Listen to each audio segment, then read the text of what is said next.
Olá, grande noite para você que acompanha o Gazeta Esportiva. Boa noite, Flávio Prado. Boa noite, Celso Cardoso. Boa noite. Boa noite, Osmar Garrafa. A cara dele. Ele vem numa felicidade para querer fazer um confronto entre o Flávio. O senhor jamais vai conseguir isso. O que é um palito de fósforo no incêndio? Aliás, Celso, ontem eu estava vendo o programa, mas minha TV estava com um probleminha. E na hora que pôs a escalação da seleção, Daniel Alves é aquele rapaz que não servia para São Paulo? O Zé do Batuque.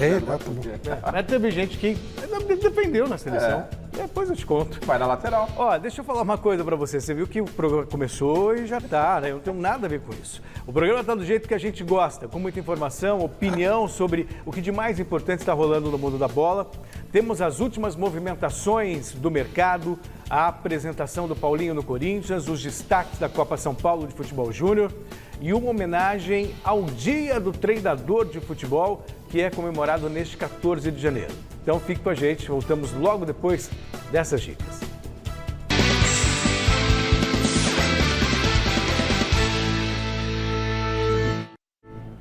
E a gente está de volta neste 14 de janeiro, que é comemorado o Dia Nacional do Treinador de Futebol.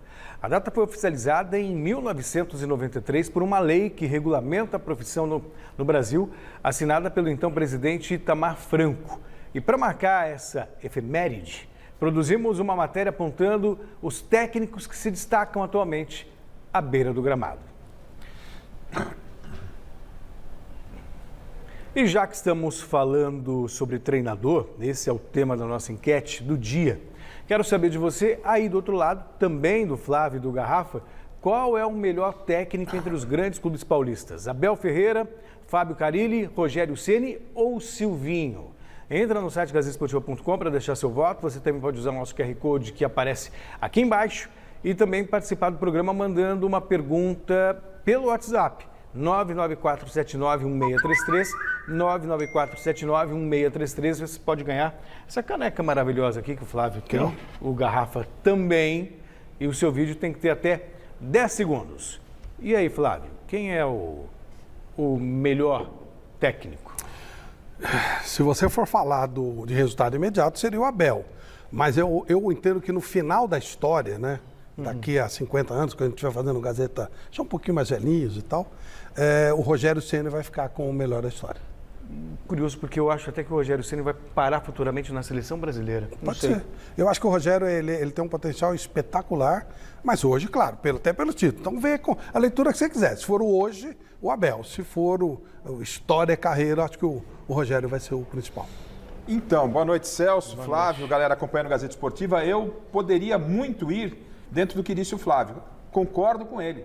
Eu vejo um processo de evolução no Rogério, uma possibilidade muito grande de conhecimento. Ele é um cara perfeccionista, é um estudioso. O Silvinho é outro, muito iniciante ainda, mas também é um cara que pode, lá na frente, né, já demonstra esse tipo de pensamento, mas ainda ele fica fora dessa briga.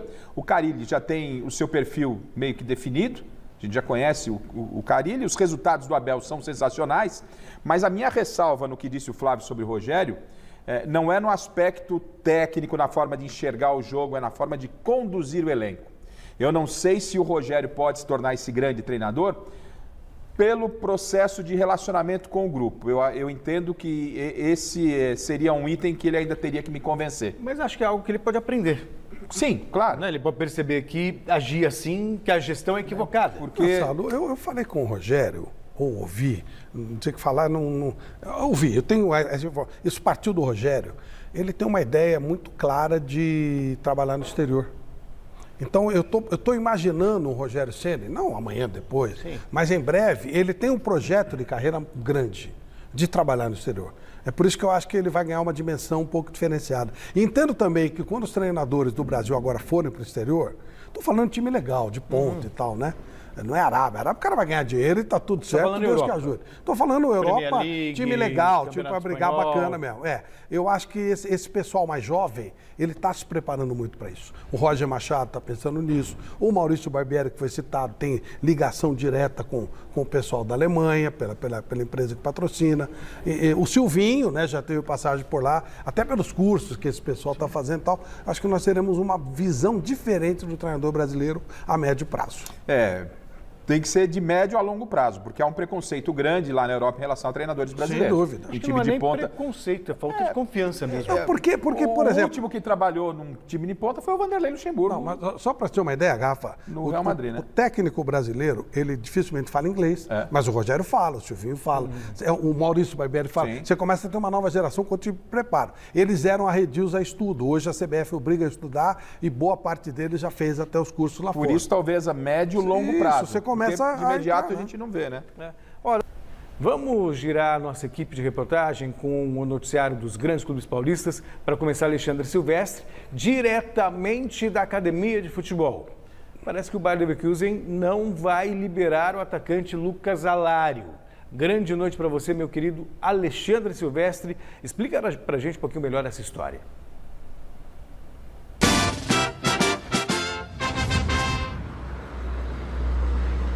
Deu uma melada, viu, Celso, nessa parada aí do Lucas Alário, centroavante argentino que joga no Bayer Leverkusen. Boa noite para você, Flávio, Garrafa, amigos, amigas, inimigos e simpatizantes. Palmeiras está querendo contratar esse 9 para disputar o Mundial de Clubes. A inscrição da FIFA termina no dia 24, o tempo correndo. Palmeiras deu uma sondada no Alário. Em primeiro lugar, convenceu o jogador a topar jogar no Brasil, ele não estava muito propenso a isso. Está na reserva lá no Bayer Leverkusen. Jogador que tem ainda um longo contrato com a equipe alemã. Aí o Palmeiras jogou sobre a mesa do Leverkusen a proposta de empréstimo. Palmeiras pagaria o salário integral do jogador por um ano e ficamos conversados. O Bayern não topou. Aí uma segunda proposta. Então faz o seguinte, empresta o cara para nós um ano, a gente paga o salário dele e ainda antecipa um valor que seria uma espécie de compra dos direitos econômicos, de parte da fatia do bolo, né? Para depois de um ano de empréstimo, voltar a conversar com o Bayern e ficar com uma parte do jogador. Também não deu jogo, então o Palmeiras nesse momento desiste da contratação e fica devendo então esse camisa 9 para o Abel Ferreira, que por enquanto aqui no elenco tem o Daverson, tem contrato até a metade do ano, e o Rafael Navarro, 21 anos, atacante que se destacou na Série B do Campeonato Brasileiro do ano passado, vestindo as cores da estrela solitária do Botafogo. O Palmeiras está emprestando também, nesse vai e vem do mercado da bola aqui na Academia de Futebol, o volante Matheus Fernandes. Voltou no meio do ano para o Palmeiras, estava na Europa, jogou pouco por aqui, ele está sendo emprestado ao Atlético Paranaense. Quem falou hoje na academia foi o Everton, recuperado da Covid-19. O jogador fala desse início de temporada, mais uma que promete.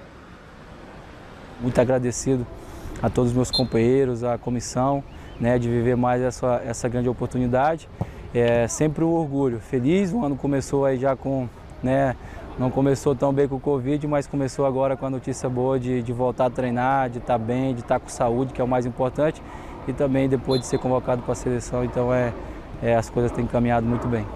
Cara, para mim, eu sempre que começo o ano eu faço minhas metas, né? Dessa vez, até antes de começar o ano eu já estava me preparando, já estava ali, tirei um pouco das minhas férias ali, uns 15 dias para começar a me preparar bem e fiz as minhas metas pessoais, os meus planos de estar bem, de conquista, e estava treinando e quando chega, né, no começo do ano, na apresentação, você vem e recebe a notícia do Covid, você tem duas coisas a se fazer, ou você acha que tudo vai dar errado, ou você supera, renova suas metas de novo, acha que agradece a Deus porque você tem saúde e graças a Deus o Covid não afetou tanto e segue os teus objetivos, e é assim que eu tenho feito, treinando em casa, dando continuidade naquilo que eu tinha planejado e agora tá 100% já para ajudar o Palmeiras para voltar no meu melhor nível e fazer uma grande temporada. Mas para o final do mês, tanto o Everton quanto o Gustavo Gomes, por exemplo, convocado pela seleção do Paraguai, o Everton pela seleção brasileira, ele é em tese o terceiro goleiro, vão desfalcar o Palmeiras na pré-temporada, nos jogos iniciais do Paulistão. Eles devem ficar à disposição para o primeiro jogo, a estreia, Novo Horizontino, e depois devem perder Ponte Preta, São Bernardo, Água Santa, voltando às vésperas da viagem para o Mundial, para Abu Dhabi. Jogadores que retornaram da Covid, ou melhor, jogadores que estão ainda em quarentena com Covid, o Marcelo Lomba, o Marcos Rocha, o Jorge e o Rony. Amanhã tem 2 jogos treinos aqui na academia, galera. Palmeiras vai jogar, o Abel vai dividir o elenco em 2. De manhã, jogo contra o Juventus, aqui dentro. E no final do dia, no final da tarde, jogo contra o Primavera, jogo treino. Tá certo, Silvestre, obrigado pelas informações. Bom, começando pelo Everton. Pelo jeito, a convocação para a seleção brasileira não trouxe nenhuma consequência maior lá dentro. Estava até satisfeito. Ele não diria outra coisa que não a felicidade da convocação, né? A discussão que a gente teve ontem aqui, eu, você e o Salazar, me parece pertinente. Claro, o jogador ele tem que seguir aquilo que aconteceu. Pô, o cara tá indo de Copa do Mundo, é convocado. Vai lá, mas eu continuo insistindo que faltou bom senso à comissão técnica. Levar o Everton, que deve estar na Copa do Mundo, é atrapalhar esse momento dele no Palmeiras, que vai disputar o Mundial, até porque ele vai ficar de fora dos primeiros. Ele vai jogar só no Mundial, pelo que eu entendi. Então, me parece um equívoco. Mas o jogador vai tratar isso com naturalidade. E o profissionalismo do cara, sem jogar pra galera, e a gente conhece o Everton, né? Já antecipou as férias para querer estar bem. E acho que é por aí o caminho. Cada um tem que cuidar do seu e ele tem cuidado muito bem. E por isso é esse baita goleiro o melhor do Brasil. E com relação ao Alário, realmente o Palmeiras chegou no limite. Eu gosto dessa ideia de você ir até onde dá. Aquela coisa de seria, né? Consciência. Não, vamos fazer e tal. Mas aí eu gosto de ter uma pessoa que é uma empresária. O Palmeiras não teria dinheiro? Teria. Mas qual seria o custo de trazer esse cara? Vale a pena trazer a qualquer preço, de qualquer forma? Desespero? Não. Não, fez uma proposta legal, é um bom jogador, acrescentaria ao clube. Mas não é vida ou morte. O Palmeiras acabou de ganhar 2 Libertadores sem um Alário. Quer dizer, então, acho que fez certinho. Fez uma proposta, foi no jogador interessante, não deu. Bola pra frente. E bola pra frente significa contratar um centroavante. Ou não, né? Ou não. Eu entendo que sim, Flávio. Acho que pelo elenco, pelo que se dispõe o Palmeiras no ano, precisa ter um jogador. Não a qualquer preço, mas tem que ir no mercado buscar um jogador. Tanto que o Palmeiras quer um centroavante. Exato. Mas ele tem um grupo que não precisa de desespero. Né? Até porque o Daverson, que, como o Silvestre disse, o Daverson é o centroavante, o Daverson não conseguiu se consolidar como titular absoluto no elenco do Palmeiras com o Abel. Fez o gol do título da Libertadores, é verdade, ele sai do banco para fazer o gol do título. Pode ser que essa temporada seja maravilhosa para ele tem até qualidade para isso, se colocar a cabeça no lugar, mas pelo que mostrou na última temporada, ele precisa ter alguém ali para jogar como titular, porque o Daverson ainda não se firmou. Mas já trouxe o Navarro, a gente não pode esquecer disso, né? Tudo bem, pode não ser ainda um nome... digamos assim, gigante. Eu também acho que esse rapaz ele pode, é promissor. Ele pode fazer sucesso, sim. E se você trouxer um centroavante de nome, você vai inibir um pouquinho uma eventual evolução do Navarro. Então, vamos ver. Bom, vamos agora conversar com o Guilherme Camarda, que ele tem as informações do Santos. O Marcos Leonardo fica ou sai do Peixe? Grande noite para você, meu querido Guilherme Camarda. Isso aí, boa noite. Boa noite, Celso, Flávio Prado, Garrafa, pessoal de casa. Bom, se depender do Santos, o atleta fica. Vai ter uma reunião amanhã com o staff do jogador, mas é bom lembrar que o Santos já tentou 2 vezes a renovação, não conseguiu. Chegou até a cogitar afastar o jogador do elenco. O contrato dele acaba em outubro, mas amanhã a ideia do Santos é prorrogar. O jogador é um atacante de 18 anos, por mais 5 anos o contrato, com aumento salarial e uma multa rescisória de 30 milhões de euros. Então dá para ver que o Peixe quer muito que o atleta fique, conta com isso, até porque está difícil o mercado. Falando ainda sobre contratações, o Santos não tem preferência para contratar por posições. Ele está procurando hoje, de repente, algumas opções no mercado, alguma chance que surgir. Por isso que tentou o Pablo, viu que poderia ser viável vir por empréstimo, não conseguiu. Está de olho no mercado com o Edu Dracena, mas está sendo complicado. E o Marcos Leonardo é tratado com muita importância a renovação do jogador. Amanhã vamos saber mais novidades sobre isso, se vai aceitar ou não, mas é a última cartada do Peixe, viu, Celso? Tá certo, Guilherme. Muito obrigado pelas informações que você trouxe aí do Santos. Vamos a mais um contato com o Alexandre Silvestre, dessa vez para falar das novidades do São Paulo. Parece que o Pablo aceitou sair do tricolor. Conta pra gente, Silvestre.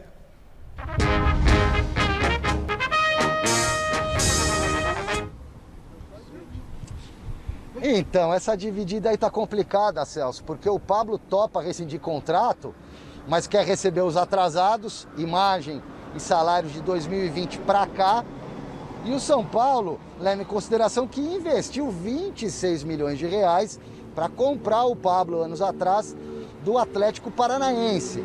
Então fica esse jogo agora de negociação, né? São Paulo até não quer mais o Pablo não está nos planos. O presidente Júlio Casares já confirmou isso em entrevista ao Marcelo Bazégio, nosso repórter do site, que está preparando uma reportagem e que selecionou um trechinho dessa entrevista que eu vou chamar daqui a pouquinho também a respeito do Soteldo. Mas a parada do Pablo então é essa. Ele recusou propostas de empréstimo do Ceará, do Santos. Com o Santos, São Paulo até bancaria metade do salário, mas agora com o Atlético Paranaense o buraco é mais embaixo. São Paulo gastou muita grana para trazer o Pablo e quer minimizar o prejuízo. Eu não sei te dizer quanto que o São Paulo deve para o Pablo em atraso de salário e direito de imagem, mas eu sei que de agora até o final do contrato do Pablo, dezembro de 23, São Paulo desembolsaria, pagaria cerca de 15 milhões de reais.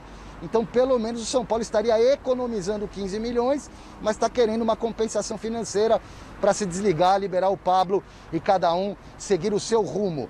Soteldo também já era. Se a história estava fria com Toronto, gelou, congelou e agora não tem mais papo. Mesmo que o Soteldo consiga a liberação direta do Toronto, que está devendo uma grana para ele, mesmo que São Paulo fosse competir no mercado com o Flamengo, com equipes mexicanas que têm interesse no Soteldo, como o Tigres do México, São Paulo já viu que não tem como bancar. O Soteldo subiu a pedida, o jogador ficou muito caro, seria uma ótima para a ponta esquerda do Tricolor, para jogar no meio, para jogar no ataque, mas não vem. E o Júlio Casares confirmou isso ao Marcelo Bazégio, nosso colega de Gazeta Esportiva. Vamos ouvir o presidente do São Paulo. O que levou o São Paulo a acabar abrindo mão das negociações com o Soteldo? O São Paulo não nega que tinha o seu interesse, mas o São Paulo, sob qualquer hipótese, não vai fugir da responsabilidade financeira, do seu limite orçamentário e do seu esforço dentro de alguma contratação. É um grande atleta, é um grande jogador, mas as contas que o São Paulo sinalizou para ter investimento desse jogador bateu no seu limite. Esse limite, pelo lado dele, era muito maior do que o nosso limite, se tornou muito maior. A cada momento tinha uma nova exigência. E o São Paulo, sob pena de não comprometer a instituição, se retira da negociação e, quem sabe, que é um grande jogador, ele um dia volte a jogar no São Paulo. São Paulo também desistiu da contratação que estava encaminhada do zagueiro Lucas Ribeiro, o zagueiro Lucas Ribeiro, que jogou pelo Internacional em 2021, emprestado por um clube europeu ao Colorado. Tem um passado aí, um envolvimento, está sendo processado por ter vazado um vídeo íntimo de uma menor de idade. São Paulo não entra muito no mérito, mas desistiu desta contratação. Segue a caça de um outro zagueiro para compor o elenco para o Rogério Ceni. Voltaram aos treinos hoje aqui no CT da Barra Funda. 2 que estavam com Covid, cumpriram a quarentena, negativaram e já estão trabalhando. Caleri, toca no Caleri que é gol. E Thiago Volpe, seja o que Deus quiser. Um abraço. Valeu, Silvestre. Obrigado pelas informações. Vou levantar 2 coisas para vocês.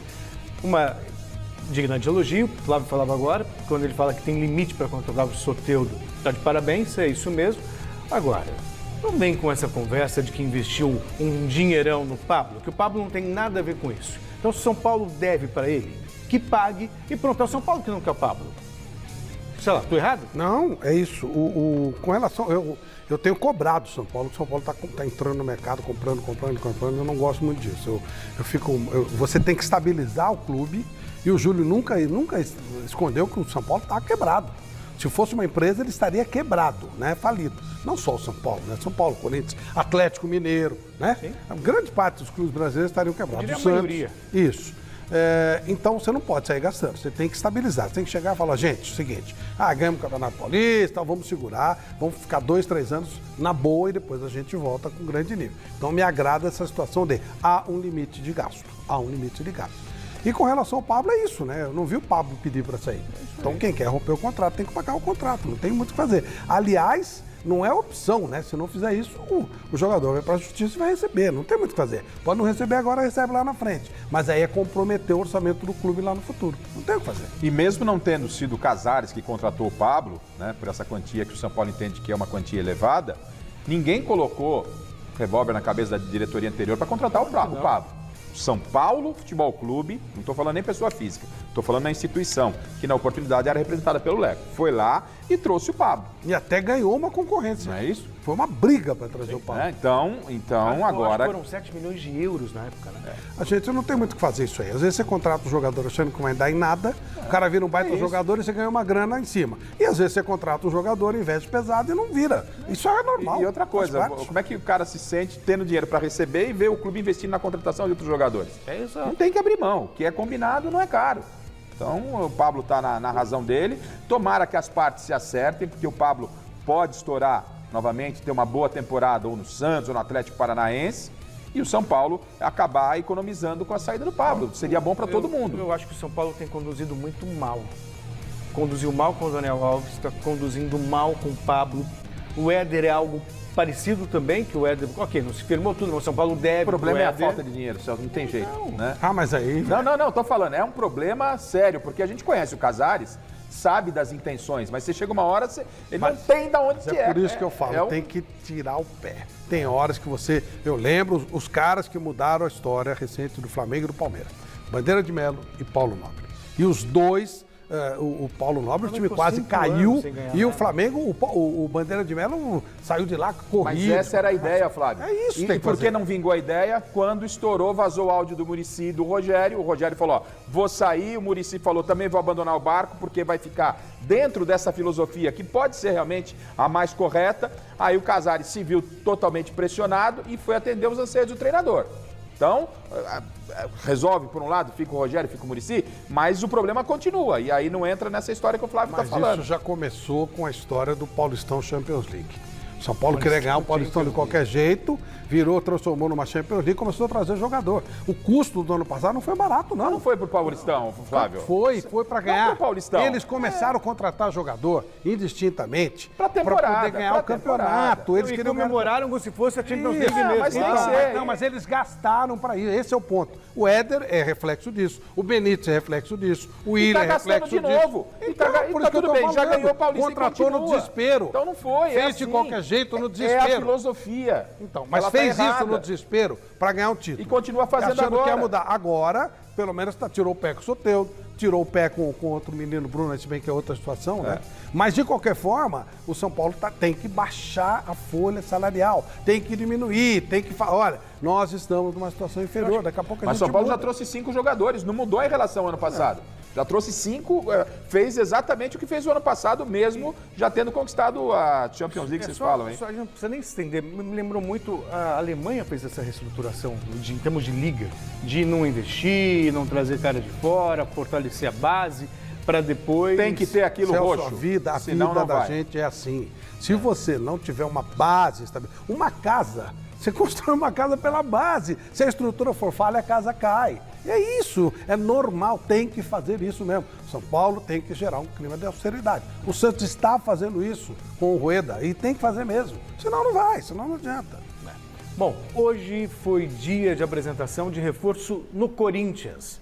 Paulinho foi devidamente apresentado à torcida corintiana. E o Jonas Campos está no CT Joaquim Grava e acompanhou tudo, em loco, a coletiva de imprensa e chega agora com os destaques da entrevista. Grande noite para você, meu querido Jonas Campos. Grande noite, Celso Cardoso, Flávio Prado, Osmar Garrafa, todo mundo que acompanha o nosso Gazeta Esportiva. Olha, Celso, estava com saudade aqui do CT Joaquim Grava, viu? Acompanhar um treino em loco. Daqui a pouco eu trago novidades sobre a atividade comandada pelo técnico Silvinho. Pela primeira vez, aliás, pude acompanhar um treino em loco comandado pelo Silvinho desde que ele chegou ao Corinthians. E hoje em loco também acompanhamos, né? Eu e alguns jornalistas devidamente testados contra a Covid-19 e devidamente negativados, né? Obviamente, acompanhamos a apresentação do volante Paulinho de volta ao timão depois do ano mais difícil da carreira dele. Ele revelou isso na entrevista coletiva de hoje. O Paulinho ficou um tempo sem jogar, praticamente um ano, né? Ficou impossibilitado de retornar ao futebol chinês, ao Guangzhou Evergrande, por restrições da pandemia. Num determinado período, ele até conseguiu ir para a Alemanha, da Alemanha iria conseguir aí retornar para a China, mas aí a filha dele teve um problema de saúde aqui no Brasil, operação de apendicite. O Paulinho retornou ao Brasil nesse período e depois ficou impossibilitado de voltar para a China, aí ficou sem clube, teve uma passagem relâmpago pelo Al Ahly da Arábia Saudita, apenas 2 meses, não gostou e revelou isso na entrevista coletiva de hoje, de algumas condutas lá do clube da Arábia. Disputou 4 jogos, marcou 2 gols, foi capitão da equipe nesse período, mas rescindiu o contrato por não ter gostado de algumas condutas e está feliz da vida, pronto para recomeçar e recomeçar em casa, né? O Paulinho de fato se considera em casa pela história que tem no Corinthians, uma passagem aqui de 2010 a 2013, inúmeros títulos, Libertadores, Mundial, mas ele não se apega ao passado. Quer mais, quer pensar daqui para frente e construir uma nova história. Olha só. Eu sou um cara sou movido a desafios, né? Então, quando eu saí daqui em 2013, com essas palavras que você colocou, que um dia eu voltaria, né? E voltei, estou aqui. E óbvio que, como você falou, o torcedor corintiano lembra, né, do Paulinho, da primeira passagem, tudo. Mas eu quero que ele lembre também daqui para frente. Até quando eu parar de jogar futebol, ele vai lembrar do Paulinho de 2010 até o fim do ciclo dele no Corinthians. É isso que eu quero que o torcedor lembre, porque é um clube, como eu falei e repito novamente, que me proporcionou coisas grandiosas. Então eu tive uma parcelinha de ajuda aí em tudo isso que nós construímos juntos e quero sim que eu seja lembrado aí de 2010 até o fim do meu ciclo no Corinthians. Aí o Paulinho, gente, todo torcedor, torcedora do Corinthians perguntando, né? Onde é que o Paulinho vai jogar? Tem gente até que, com a ausência aí do sonhado camisa 9, que ainda não chegou, né? O Corinthians ainda aguarda uma oportunidade aí no mercado, já escalando o Paulinho como falso 9. Será? Hoje ele falou sobre posicionamento, onde gosta mais de atuar, deixou bem claro na entrevista coletiva, né? No fundo a gente já sabe, mas ele enfatizou isso na entrevista e falou também sobre essa concorrência intensa no meio-campo do Corinthians, que tem grandes jogadores de nome. Fala aí, Paulinho. As minhas características, elas continuam as mesmas. Óbvio que nos últimos 2 anos, 3 anos, atuando na China, realmente eu joguei um pouquinho mais à frente, devido à necessidade do treinador, que era o Canavarro na época, e aí me adiantou um pouco mais para jogar praticamente como um segundo atacante. Mas não é a minha função. Minha função, acho que todos vocês sabem, que é um segundo volante, que chega à frente, que tem essa característica. Todos sabem a minha função dentro de campo, o que eu posso fazer de melhor, onde eu posso render mais. Então, acho que isso cabe ao professor Silvinho, como eu falei anteriormente, ele decidir o que ele achar melhor. Eu vim aqui para ajudar somente. Sobre jogar todos juntos aí, o professor Silvinho que decide, ele que escala, ele que determina. A única certeza que eu tenho é que ele tem jogadores qualificados e um grupo de uma qualidade muito grande, e tenho certeza que quem ele colocar vai dar conta do recado. Aí o Paulinho jogando a bucha para o professor Silvinho, um Paulinho calmo, 33 anos, sereno, mas cheio de vontade para reestrear com a camisa do Corinthians. Timão estreia no Paulistão no dia 25, uma terça-feira, na Neoquímica Arena, contra a Ferroviária.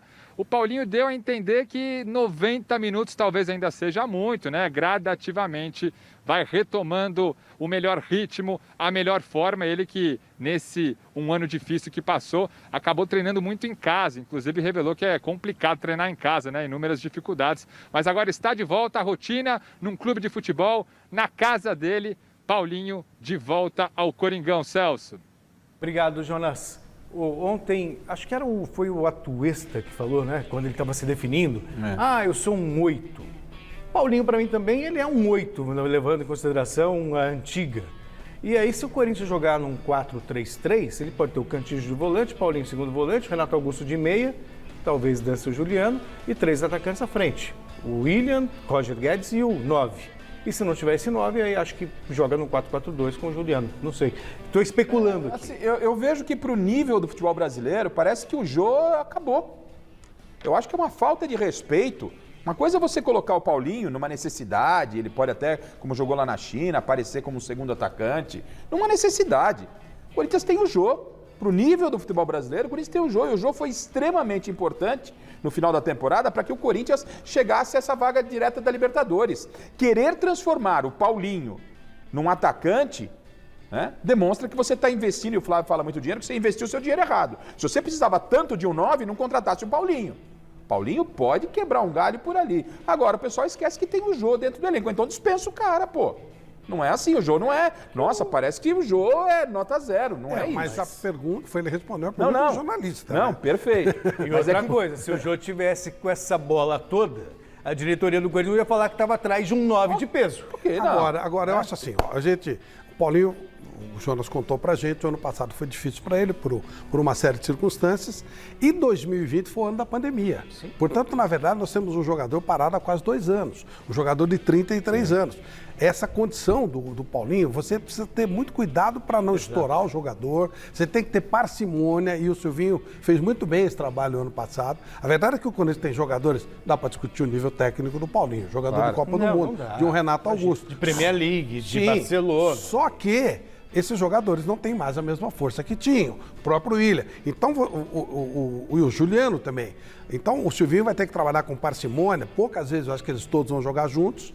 Não adianta a gente tentar encaixar todo mundo, porque não vai dar. Você tem que ter um elenco, Flávio, porque a gente tem essa cultura, eu dizia ontem, a gente tem essa cultura de, o Juliano fica fora. Calma, não tem problema. Um jogo joga o Paulinho, no outro entra o Juliano. Porque você tá mantendo o nível. Isso, exatamente. E aí você pode ter repetição de características. Eu acho que esses jogadores identificados com o clube, desde que o clube, pelo menos na coletiva de quarta-feira, passou essa impressão, saiba o que está fazendo, pé no chão, não está estourando ainda mais o clube que já estava estourado, ok. Ainda mais que o Corinthians tem falado muito, tem tido parceiros para pagar esses altos salários. Paulinho, William, quem sabe... Isso, Celso, me desculpe, Costa, isso vale como exemplo para o São Paulo. Quando o Flávio fala, não, tem que ter a tranquilidade, concordo, tá tudo certo. Acho que ninguém pode gastar aquilo que não tem. Mas você tem que usar a criatividade. E o São Paulo é uma marca, não vou comparar a marca Corinthians-São Paulo. Mas aí também você precisa de uma... O Corinthians está fazendo parceria com jogadores que foram de seleção. Renato Augusto, um Paulinho, um William. Tudo bem. É difícil você achar isso no mercado. Não, enfim, tá, o mercado está aí, as oportunidades... parceiro para jogador... O Corinthians, no ano passado, nesse momento do ano, todo mundo estava no desespero. O Corinthians se reinventou. E a gente está acreditando naquilo que foi dito na coletiva. O São Paulo tem que se reinventar. Ficar só chorando e lamentando e colocar os meninos da base não vai a lugar nenhum. Ô, Jonas, você viu que a gente já está aqui discutindo quem sai para o Paulinho chegar. Então, já deu para ter uma ideia do que está acontecendo aí no treinamento? Para vislumbrar o que vai ser esse time do Corinthians?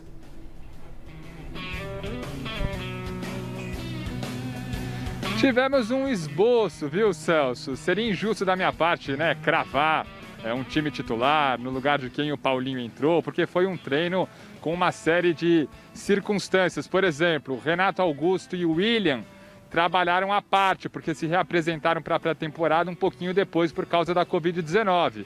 O Jô foi novidade hoje, também tinha testado positivo na segunda-feira, negativou, voltou às atividades aqui no CT Joaquim Grava hoje, então não participou desse coletivo, desse esboço. O próprio Silvinho, no fim da atividade, falou, gente, não é time titular, foi para atividade, mas deu para sentir uma esboçada, assim, de um Corinthians que teve nessa primeira formação, nesse primeiro esboço do ano, com essa série de circunstâncias que eu trouxe, Cássio no gol, Fagner, João Vitor, Gil e o Lucas Piton na esquerda, meio campo com o Gabriel, Paulinho e Juliano, o GP, Roger Guedes e o Mantuan na linha de frente ofensiva. Esse primeiro esboço do Corinthians de 2022, que, como eu disse, teve o Jô treinando recuperado da Covid e que paralelamente trabalha no mercado da bola, né? Últimas informações aqui hoje, Robson Bambu, zagueiro de 24 anos, Corinthians muito bem encaminhado, o jogador já iniciou inclusive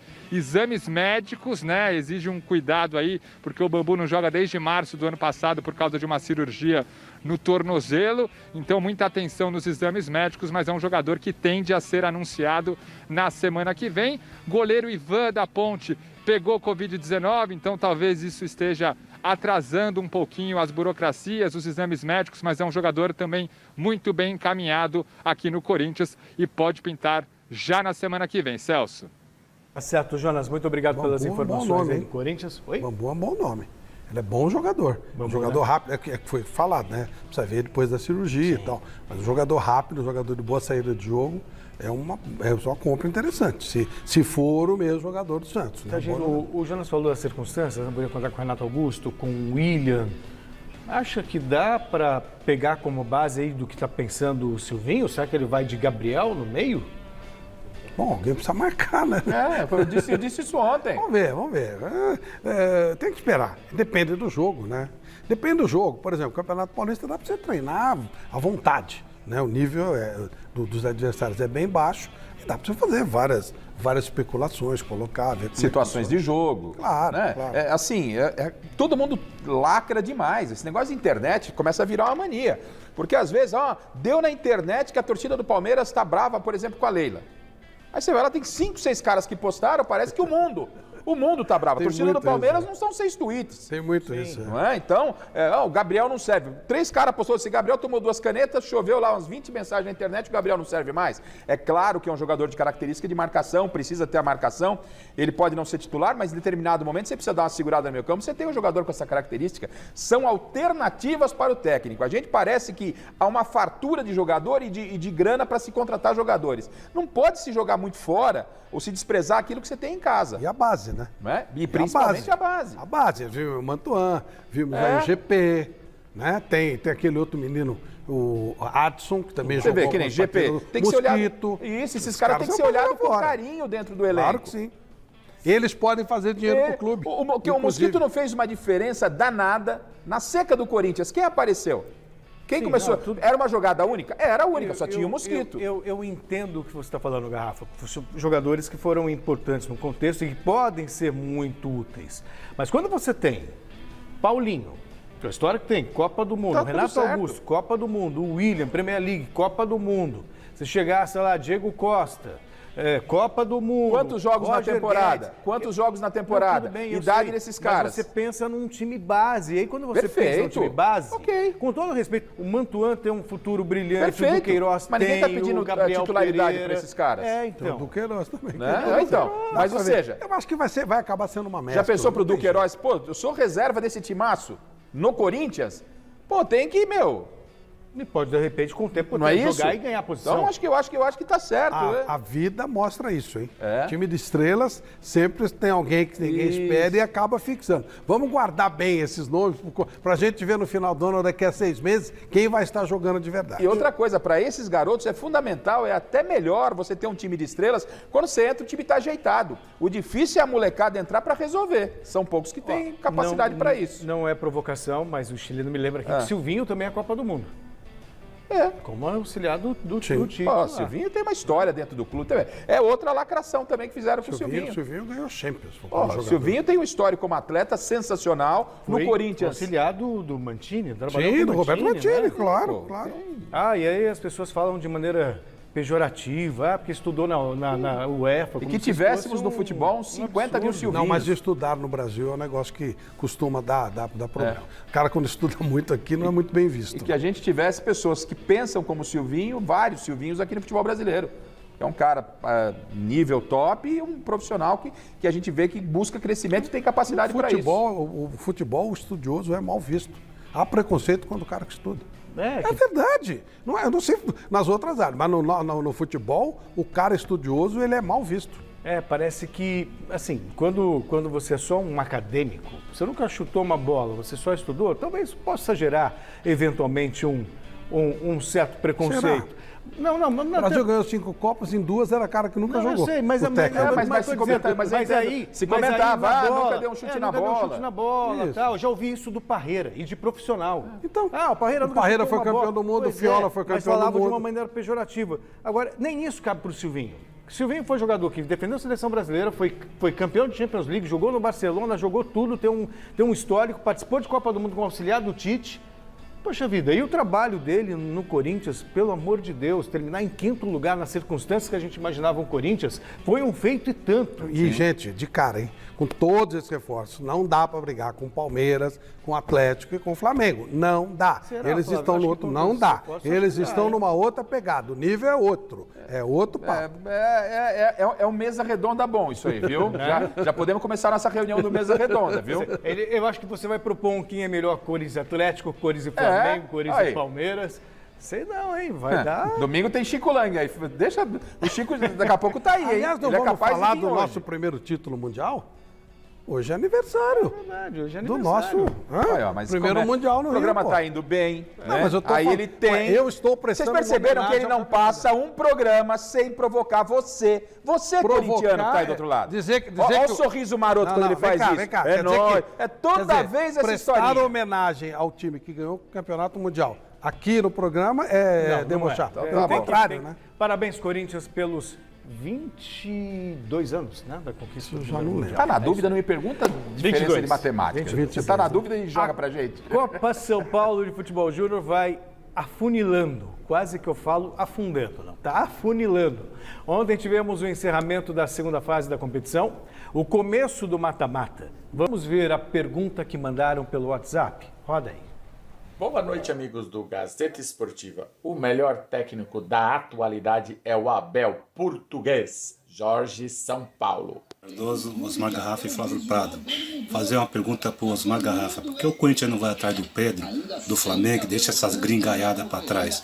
José Quintino de São Bernardo. Um abraço, se for possível, a minha caneca.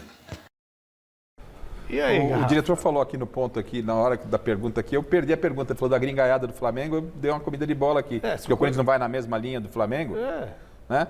O Corinthians não tem bala nesse momento para... vai atrás do Pedro. Legal. Seria um belo nome. Não sei se o Flamengo libera. Acho que não libera. Eu acho difícil, mas, nossa, eu fecho com você agora. Seria o ideal, pô. Ele encaixa no Palmeiras, encaixa em qualquer lugar. Qualquer time. Em qualquer lugar. Se ele for titular, ele tem boa possibilidade na seleção brasileira. Exato. É muito bom jogador. Fazedor de gol. Esse é o cara. Entendi agora, né? Não vai atrás da gringaiada, devia ter atrás do Pedro. Eu tô com você, fechado. Bom, a enquete ficou assim, olha só, o resultado, a gente vai falar agora. Qual é o melhor técnico entre os grandes clubes paulistas? E a maioria respondeu que é o Abel Ferreira, o português, com 40% dos votos. E o Rogério Ceni ficou em segundo, o Carille em terceiro, o Silvinho em último. Meu Deus. Domingo vou assistir o mesa. Chico, ele falou que o Corinthians não encara Palmeiras, Atlético e Flamengo, Chico. O Flávio. O Flávio aqui, ó. Domingo eu tô só assistindo. Como a enquete já deu resultado. Como diria a Michele, sextou, inclusive ela volta de férias na segunda-feira. Então, muito obrigado, Flávio, muito obrigado, Garrafa. Fique agora com o Jornal da Gazeta e a gente se encontra no Mesa Redonda do Domingo vai ser legal, tem muito debate, tem muita coisa boa. Um abraço. Tchau.